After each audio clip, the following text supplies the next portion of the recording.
नमस्ते दोस्तों। आप मैं सोचता हूँ आप लोग सब अच्छे होंगे। मैं आज आपको बताने जा रहा हूँ जबलपुर मदन महल किला, रानी दुर्गावती, जो कि एक बहादुर स्त्री थी। कुछ ना बोलते हुए उनकी कहानी आगे शुरू करते हैं। यह आपको जो वीडियो दिखाया जा रहा है वो जबलपुर मदन महल किला, जो रानी दुर्गावती का किला था, उनकी आगे कहानी चालू करते हैं। रानी दुर्गावती गोंडवाना की एक बहादुर रानी थी, जिन्होंने मुगल साम्राज्य के खिलाफ अपने राज्य की रक्षा के लिए अपने प्राण न्यौछावर कर दिए थे। उनका जन्म 5 अक्टूबर 1524 को कालीगढ़ बंदा उत्तर प्रदेश में हुआ था। आप लोग समझ रहे हैं, रानी दुर्गावती का जन्म 1524 को कालीगढ़ बंदा उत्तर प्रदेश में हुआ था। वह कालीगढ़ के राजा कीर्ति सिंह को बेटी थी, जिन्होंने गौड़ राजा दलपत सिंह से विवाह किया था और 1550 से लेकर 1564 तक गोंडवाना पर शासन किया। रानी दुर्गावती 1550 से लेकर 1564 तक गोंडवाना पर शासन किया। रानी दुर्गावती की वीरता और साहस से मुगल साम्राज्य के खिलाफ भी कई युद्ध लड़े और अपने राज्य को मुगल आक्रमण से बचाया। फिर मुगल बादशाह के बारे में तो आप जानते ही होंगे। मुगल बादशाह अकबर ने रानी दुर्गावती पर दबाव बनाया। अकबर ने रानी दुर्गावती पर दबाव डाला कि वह अपने राज्य को मुगल साम्राज्य के अधीन कर दे, लेकिन रानी ने ऐसा नहीं किया और रानी ने ऐसा करने से इनकार कर दिया। बादशाह अकबर आग बबूला हो गया और उसने सोचा, ये स्त्री ऐसे नहीं झुकेगी जब तक युद्ध नहीं होगा। युद्ध में इसे परास्त कर इसका किला और इसका राज्य अपने अधीन करना होगा।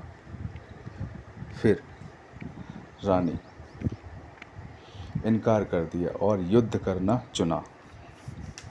रानी ने सोचा, मरना वैसे भी है और ऐसे भी मरना है, क्यों ना कि लड़ते लड़ते मारा जाए तो वीर गति को प्राप्त होंगे। इसलिए रानी ने युद्ध करना ही चुना और अपनी प्रजा और अपनी सेना को शस्त्र बल से तैयार किया और कहा कि हमें युद्ध करना है और युद्ध ही हमारा आखिरी लक्ष्य है। आत्मदाह नहीं, प्राण शरण नहीं, भीख नहीं, सिर्फ युद्ध करना है। युद्ध के कारण जो भी वीर गति को प्राप्त होगा उसे शहीद चुना जाएगा और युद्ध करना चुना। आत्मबलिदान। अकबर की सेना और रानी दुर्गावती की, जहां रानी दुर्गावती की 10,000 20,000 संख्या में सेना थी, तो वहीं अकबर की विशाल सेना के सामने कुछ सैनिक देखकर डर भी गए कि क्या किया जाए, वैसे ही हार है। मगर रानी दुर्गावती ने हार नहीं मानी और पीछे का रास्ता नहीं चुना। चाहती तो वो पीछे हट सकती थी और अपना साम्राज्य अकबर के कदमों पर डाल सकती थी, मगर उन्होंने कहा, हमें लड़ना है।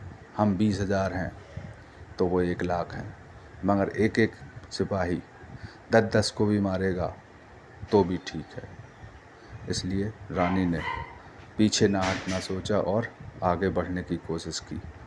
अकबर ने वहाँ से आवाज़ लगाई। अकबर ने कहा, अभी रानी दुर्गावती, अभी भी तुम्हारे पास समय है, मेरी शरण में आ जाओ और अपना राज्य मेरे कदमों पर दे दो। रानी दुर्गावती का जवाब यही था, नहीं अकबर, लड़ते लड़ते मरना पसंद करूंगी, मगर तेरे सामने झुकना पसंद नहीं करूंगी। ये महिला रानी दुर्गावती थी, जिन्होंने फिर युद्ध हुआ। युद्ध स्टार्ट होने के बाद कई सैनिक मारे गए। अकबर भी एक जगह पर हारते हारते फिर संभला और उसको रानी दुर्गावती की सेना को पूरी समाप्त कर दी। फिर रानी दुर्गावती ने देखा मेरे कुछ चंद ही सिपाही बचे हुए हैं, मगर फिर भी रानी दुर्गावती ने लड़ना नहीं छोड़ा। लड़ते लड़ते एक वक्त आया जब रानी दुर्गावती ने सोचा कि अब आत्म बलिदान ही है, मगर मैं अकबर के सामने नहीं झुकूंगी और ना ही मैं अकबर से माफ़ी मांगूंगी।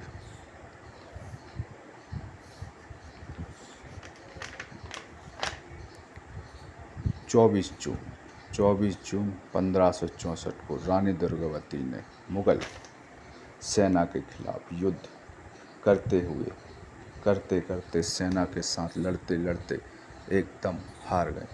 हारते हारते उन्होंने फिर भी हार ना मानी और उन्होंने अपनी तलवार निकाली। तलवार निकालने के बाद अपने सीने में उतार ली और शहीद हो गई।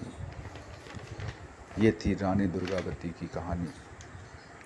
इसके आगे की कहानी आप सुनना चाहते हैं तो कमेंट और शेयर ज़रूर करें और मुझे बताएं कि अगला पार्ट आप देखना चाहते हैं। रानी दुर्गावती की आगे की कहानी उनके वीर पुत्र नारायण सिंह उनके पुत्र थे। उनकी कहानी और उनकी समाधि कहाँ है ये आपको मैं आगे की कहानी में बताऊंगा। और रानी दुर्गावती का मैंने आपको ये किला दिखाया है। ये किला इतना खूबसूरत है कि आज भी यहाँ पर पर्यटक दूर दूर से आते हैं, देश विदेश सभी जगह से आते हैं रानी दुर्गावती का किला देखने। इसी के समीप एक शारदा मंदिर है। शारदा मंदिर जो कि रानी दुर्गावती वहाँ पर जाया करती थी। शारदा मंदिर में आज भी पूजा होती है और सावन के दिनों 5 सोमवार को यहाँ पे मेला भरता है और रानी दुर्गावती को किला को याद किया जाता है। सरकार ने भी रानी दुर्गावती को याद किया और उनके नाम से एक सिक्का भी निकाला था। रानी दुर्गावती, उनकी साहस और सूझबूझ और उनका बल आज भी महिलाओं के अंदर आज भी जबलपुर में समाहित है। आज भी आप देख सकते हैं कि रानी दुर्गावती का किला आज भी इतना खूबसूरत लगता है कि देश और विदेश से सभी जगह से रानी दुर्गावती का किला देखने आते हैं। आप लोगों को यह वीडियो अच्छा लगा हो तो कमेंट और शेयर ज़रूर कीजिएगा और सब्सक्राइब ज़रूर कीजिएगा। इसकी आगे की कहानी मैं आपको अगले एपिसोड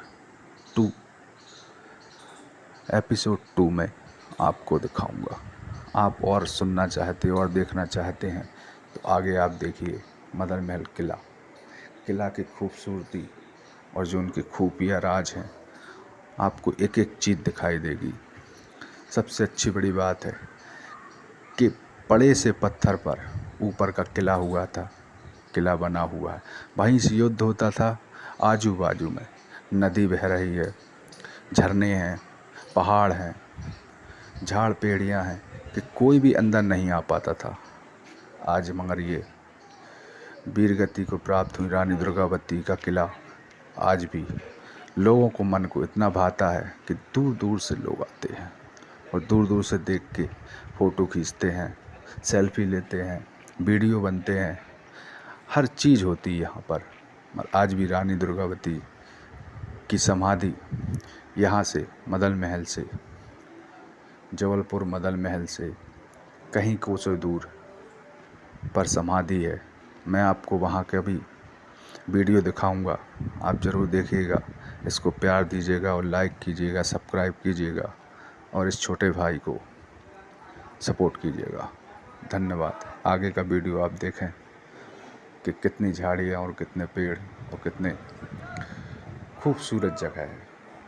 आप लोग भी मोहक हो जाएंगे इस वीडियो को देखने के बाद। आप ज़रूर आएंगे और ज़रूर देखेंगे। नमस्ते, गुड नाइट, सब्बा खैर, धन्यवाद।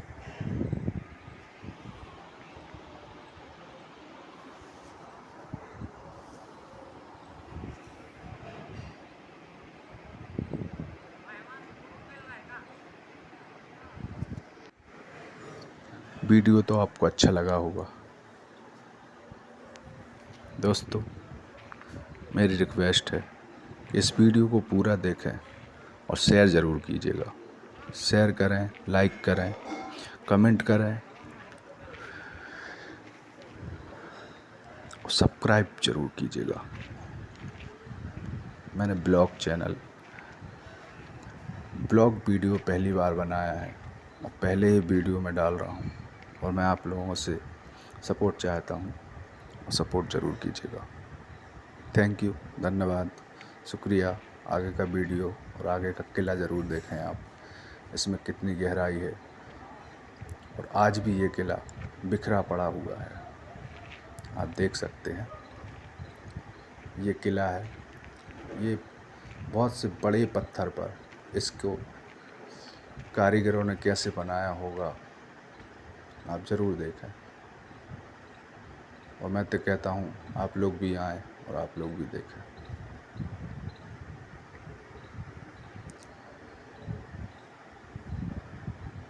रानी दुर्गावती, रानी दुर्गावती, रानी दुर्गावती, रानी दुर्गावती, रानी दुर्गावती, रानी दुर्गावती, रानी दुर्गावती।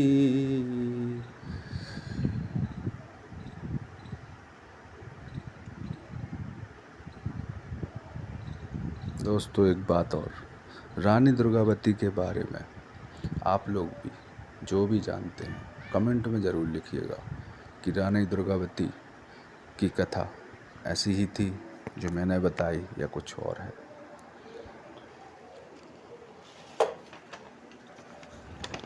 वैसे मैंने शॉर्ट में बताया है।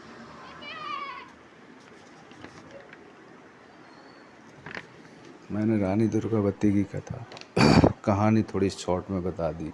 जैसे कि रानी दुर्गावती गोंडवाना की एक बहादुर रानी थी जिन्होंने मुग़ल साम्राज्य के खिलाफ अपने राज्य की रक्षा के लिए अपने प्राण न्यौछावर कर दिए थे। ये उनकी पहली कहानी थी। 5 अक्टूबर 1524 को अलीगढ़ बंदा उत्तर प्रदेश में हुआ था। वह यहाँ के राजा कीर्ति सिंह की बेटी थी जिन्होंने गोंडवाना राजा दलपत सिंह से विवाह किया था। और आगे की मैंने कहानी ना सुनाकर 1550 पर ले गया, जो कि 24 से सीधे 50 पर ले गया। मैं उनकी जवानी, जो कि वो बड़ी हो चुकी थी, उसके बाद उनकी 50 से लेकर 64 तक गोंडवाना पर शासन किया। उसके बीच की कहानी नहीं बताई है आपको। उसकी बीच की कहानी मैं उनकी समाधि में पूरा डिटेल में बताऊंगा कि वो कैसी थी, क्या था उनका, उसके बीच क्या हुआ। उनका पुत्र हुआ वीर सिंह नारायण। वीर सिंह नारायण का क्या हुआ ये मैं ज़रूर बताऊंगा। उसके बाद बाकी शॉर्ट में फिर मैंने बता दिया था रानी दुर्गावती की वीरता और साहस। मुग़ल साम्राज्य के खिलाफ कई युद्ध लड़े और अपने राज्य को मुग़ल आक्रमण से बचाया। फिर भी मुग़ल बादशाह अकबर ने रानी दुर्गावती पर दबाव डाला। जो बीच की मैंने कहानी आप लोगों को नहीं बताई कि कैसे अकबर की नज़र रानी दुर्गावती पर पड़ी और उसके साम्राज्य को हथियाने की नीयत से उसने वो किया। इसलिए मैंने फिर उसके बाद बता दिया रानी दुर्गावती पर दबाव डाला कि वह अपने राज्य को मुग़ल साम्राज्य के अधीन कर दे, लेकिन रानी ने ऐसा करने से इनकार कर दिया। इसके बीच की कहानी कई दिनों तक अकबर लगा रहा। इसके बीच की कहानी मैं आपको अगले पार्ट में बताऊंगा, जो कि अगला पार्ट होगा तो वो थोड़ा सा समय ज़्यादा हो जाता, मैं अभी भी बता सकता था, मगर मैंने छोटे से बताया। पहला ब्लॉग है मेरा, इसलिए उसके बाद करने से इनकार कर दिया और युद्ध करना चुना। युद्ध करना चुना और मैंने सीधा उनका फिर बलिदान बता दिया। तो उसके बीच राजा भी कई कोशिश की, कई बार उसने आपसी समझौता करने के लिए कई सूत्रधार भेजे, मगर रानी दुर्गावती उसी बात पर अड़ी रही थी। ऐसे कई दिनों, कई वर्षों निकल गए और वर्षों बाद फिर युद्ध हुआ। मुग़ल बादशाह अकबर और रानी दुर्गावती के बीच ऐसा युद्ध हुआ कि सृष्टि और ये साम्राज्य, गोंडवाना साम्राज्य आज भी याद करता है। उसके बाद मैंने सीधा बता दिया 24 जून 1500 ये देख रहे हैं आप तस्वीर यहाँ लगी हुई है, उनका पूरा परिचय लिखा हुआ है। मदन महल, रानी दुर्गावती, उनकी वीर पुत्र नारायण। और ये जंगल है, ये जंगल इतना खौफनाक है कि कोई भी बाहरी सेना इसमें घुस नहीं पाती थी। इतने बड़े बड़े पत्थर हैं, इतनी बड़ी बड़ी चट्टानें हैं कि कोई चढ़ ही नहीं सकता था इस पर। मगर रानी दुर्गावती ने लड़ते युद्ध लड़ा, इतने दिन लड़ा, लड़ते जब थक गई, थकने के बाद उन्होंने सोचा कि मैं झुकूंगी नहीं। आगे मैंने बता दिया था, रानी दुर्गावती ने मुग़ल सेना के खिलाफ युद्ध करते हुए अपनी तलवार निकाली, अपनी तलवार अपने सीने में उतार ली और शहीद हो गई। शहीद होने के बाद मुग़ल बादशाह अकबर ने शासन किया, मगर कुछ दिन ही कर पाया। उसकी आगे की कहानी मैं आपको आगे की बताऊंगा। धन्यवाद, थैंक यू। शेयर करें, कमेंट करें। Love you.